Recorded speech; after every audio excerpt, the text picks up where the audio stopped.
kain kafan yang dikirim Allah melalui Jibril ketika wafatnya Sayyidah Khadijah. Pemboikotan berlangsung selama 3 tahun dari tahun ke-7 kenabian sampai tahun ke-10 kenabian. Kaum muslim dan kaum kafir dari keturunan Bani Hashim dan Bani Muthalib dikepung. Mereka tidak diizinkan melakukan jual beli dan bermasyarakat dengan suku lain, sehingga pengikut Rasulullah dilanda kelaparan.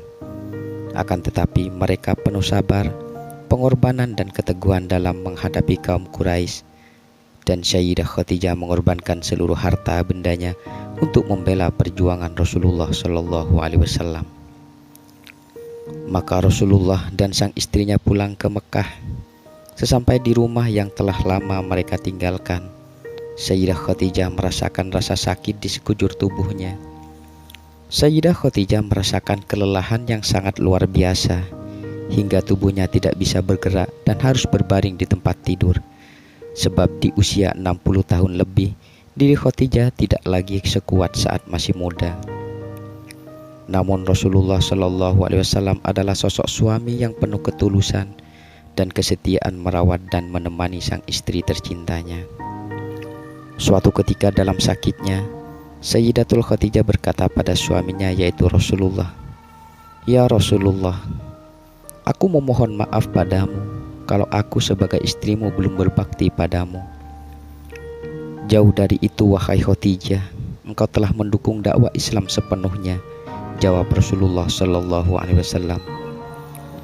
Lalu tiba-tiba Sayyidatul Khadijah memanggil putrinya Fatimah Az-Zahra dan berbisik, "Fatimah putriku, aku merasakan ajalku akan segera tiba. Yang aku takutkan adalah siksa kubur, sebab di sana aku akan sendirian. Tolong mintakan kepada ayahmu Rasulullah. Aku malu dan sungkan untuk memintanya sendiri, agar beliau memberikan sorbannya yang biasa dikenakan untuk menerima wahyu, agar senantiasa dijadikan kain kafan untukku."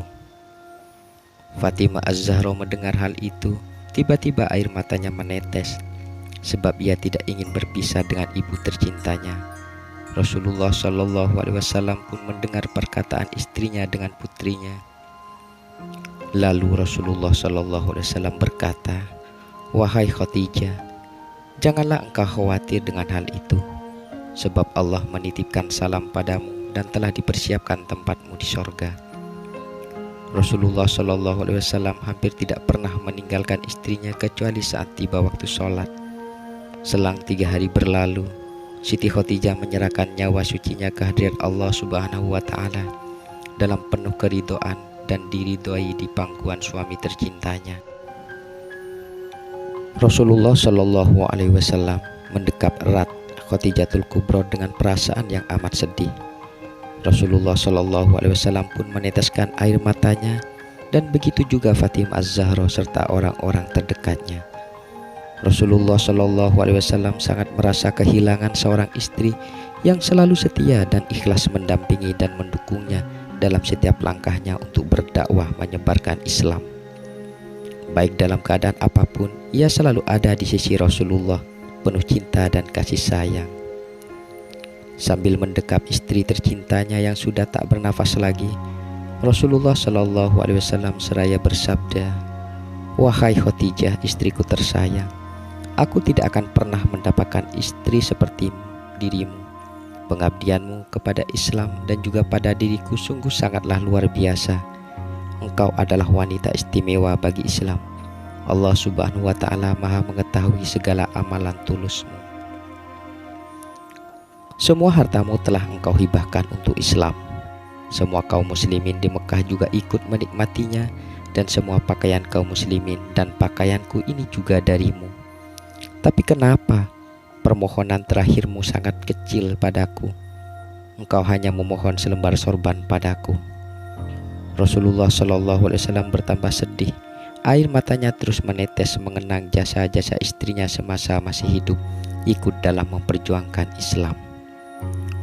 2/3 kekayaan kota Mekah adalah milik Khadijah.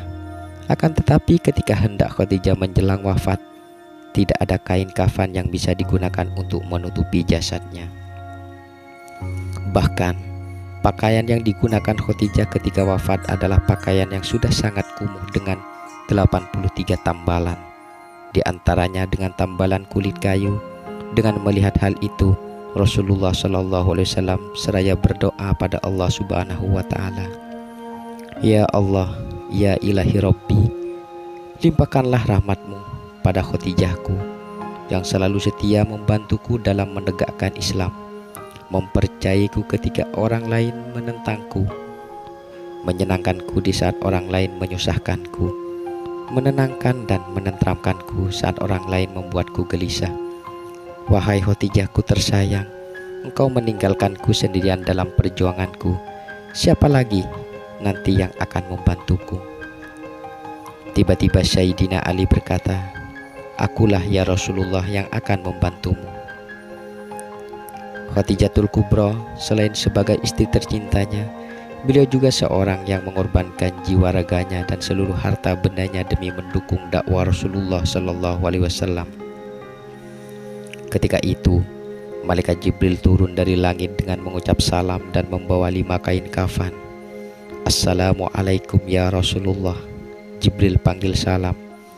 "Waalaikumsalam wahai Jibril," jawab Rasulullah SAW dengan air mata terurai.